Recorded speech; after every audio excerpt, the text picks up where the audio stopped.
How you doing, everybody? It's your boy Wardy, and as you can see, we're back at it talking about the Amazons. We're also back at it getting into a big update regarding Yoshinobu Yamamoto and where he'll be taking his coveted talents for the 2024 season and beyond. Because unless you've been living under a rock the past 24 hours, or if you're still John Morosi thinking he's flying to Toronto, Shohei Ohtani, the most powerful, most coveted, the #1 star in baseball today, has signed an unprecedented $700 million contract over a 10-year span with the LA Dodgers. And we went live initially reacting to that news and what it means for the Mets and other clubs going further. So make sure to check out that live stream after watching this video in case you haven't already. But there's some more thoughts I want to share here beyond what I said and said live stream earlier, because this changes a lot. This changes the complete landscape for how free agents will be portrayed, not only this year, but in the years going further. This helps players, especially top talents, get the bag that they're looking for, and now we're going to see guys get numbers that we initially never expected. We all thought, okay, Shohei, top 600 million, as insane as that is. Oh no, we're going to make it 700 million over deferred payments for a long period of time, which is going to help the LA Dodgers still be aggressive in other players, including Yoshinobu Yamamoto this offseason. So now let's get into why exactly is this important. Well, Steve Cohen, who desperately wants Yoshinobu Yamamoto, as much as us Mets fans would love to have him as well, he knows that he's going to have to spend the big bucks in order to land him. Not a problem for Cohen, but he very well can now find himself in a situation where he's spending more guaranteed money on a contract than he ever has before as new Mets owner just over the past couple years. We're talking bigger than the Francisco Lindor contract at over $330 million, because initially the belief with Yamamoto heading into the offseason was, oh, maybe 150 million, maybe 200 million. Jeff Passan a couple days ago on Pat McAfee saying 7-8 years, 250 million. Now we're looking 300 million with a posting fee, potentially 350, and it wouldn't shock me if we get to 400 plus million dollars, because it's truly going to be a bidding war more than likely for the coveted NPB star. Now, why is this, might ask? Well, look at the teams out there that are looking to acquire this talented pitcher. You have the New York Mets, the New York Yankees, the Boston Red Sox, the LA Dodgers, the San Francisco Giants, the Toronto Blue Jays now after being duped not only for Soto but Shohei as well. I mean, that fan base has went through hell and back just over the past couple of days alone. I truly do feel for my friends, especially Blue Jays today and Jim at Ballcap Sports. But point is, a lot of these teams desperately want the services of Yoshinobu Yamamoto, and they will do pretty much whatever it takes to land said player. So now let's get into what teams are looking like a more favorite than others. What are the factors that go into Yamamoto's decision making? And that's the big wild card here. There is very much a possibility where Yamamoto just goes to the highest bidder. And in that scenario, that is where I have the utmost confidence in Steve Cohen and what he's able to do, considering he already went out of his way a week ago to go to Japan with David Stearns and others and meet him and his family over a nice French-Japanese dinner. Maybe he had some escargot with a side of sushi, you know, potato. You never know what's going to happen there, right? But what we have heard, according to David Stearns, is that went really well, went great as a matter of fact. And reportedly, the Mets are the only ownership group that has went out of their way to meet Yamamoto in person in Japan since he has been posted. So for the Yanks fans watching and saying, no, that's not true, Cashman went some, I'm well aware, but that was prior to him being posted. That's when he was pitching the MPB this season, including the no-hitter in which Cashman witnessed. So now let's talk about, okay, you have all these teams interested. What is going to be the X factors here for Yamamoto? Again, if it comes down to money, you love the Mets' chances here. Very well could be a situation as well where, okay, he's enamored by the idea of playing for the Yanks. Maybe he grew up a Yanks fan. Maybe he loves the pinstripes.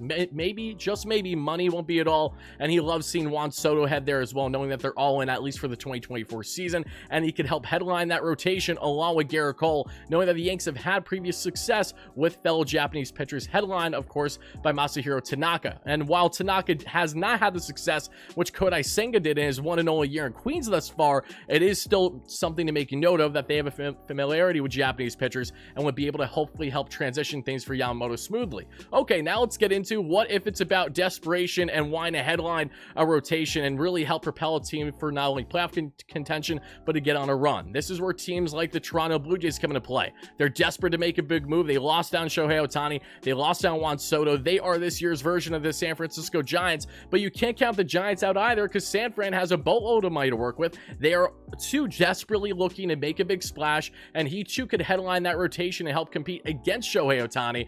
But then, speaking about Shohei Ohtani, if you're in Yamamoto's shoes now, knowing that Ohtani specifically picked a heavily deferred contract so the Dodgers could still spend plenty this offseason to help round out their rotation, round out their roster, if the Dodgers are approaching you right now, Yamamoto, and say, hey, we got your boy Ohtani right now, who is the face of baseball, and I know you know a thing or two about him, not only because you guys are both Japanese, but you play together in WBC, you have a history together. Yes, we can't can't offer you necessarily the most money on the table, but we're going to give you the best chance to win right now and in years going forward. How is that not appealing if you're Yoshinobu Yamamoto, even if you're not being paid the highest versus, say, what other clubs may offer you? Again, if it comes down to more than money, this is where a team like the Dodgers could potentially be a little bit more of a favorite. Then you get into the Boston Red Sox. You can never count them out still because they have Masaki Yoshida, the longtime teammate there of Yoshinobu Yamamoto during the time in the NPB. They would love to make a big splash with their new GM and what they're trying to do to be competitive for 2024 and beyond. That could be a potential fit as well. But now getting back into the Mets and the Yanks in particular here. Again, the Yankees, there's a lot to like, and it wouldn't shock me in the slightest if he finds himself landing there in the Bronx. But the Mets here, what do they have to their advantage? It is truly Steve Cohen and Kodai Senga. These are two things that you'd have to hope can help play in part, because there's a lot of fans in particular that are writing off the Mets' chances, which really cracks me up, because you got some fans under the wholehearted belief that he's going to be a Yankee, he's going to be a Met, he's going to be a Dodger, he's going to be a Giant, whatever it is. You guys don't have an effing clue. No one does until we find out more here with Yamamoto. And what we know thus far is that there has been a mutual interest between both the Yamamoto here and the Mets. There's been a mutual interest between the Yankees and Yamamoto. I haven't heard too much about other clubs, but that'll be ever changing in the coming days, as Yamamoto, as of this weekend, is back in the States and will be meeting with teams, including the Yankees, starting this Monday. So Steve Cohen knows that he's going to be getting a bidding war with a lot of other clubs here. The Yanks are believed to be going well above the luxury tax to go all in for 2024, knowing that Juan Soto is anything but a lock to stay with them long term as of now. So you got to go all in, and I respect that. I hope every team has this type of philosophy and mindset, because this is what makes the sport so great. I love seeing guys going out there and spending big bucks, even if it's teams I hate, because I know ultimately it's going to make the sport better than what it has been in years prior. Coming from a fan who witnessed the Wilpons, now the Steve Cohen turned Mets, there's quite a difference there in spending and the ability versus reluctancy to do so. But for Cohen, he spent north of $330+ million on an extension with Francisco Lindor, but we're looking at potentially paying even more than that to land Yamamoto, because unlike the Yanks, unlike the Red Sox, even the Chicago Cubs you could throw in there, as they definitely want to add to their rotation.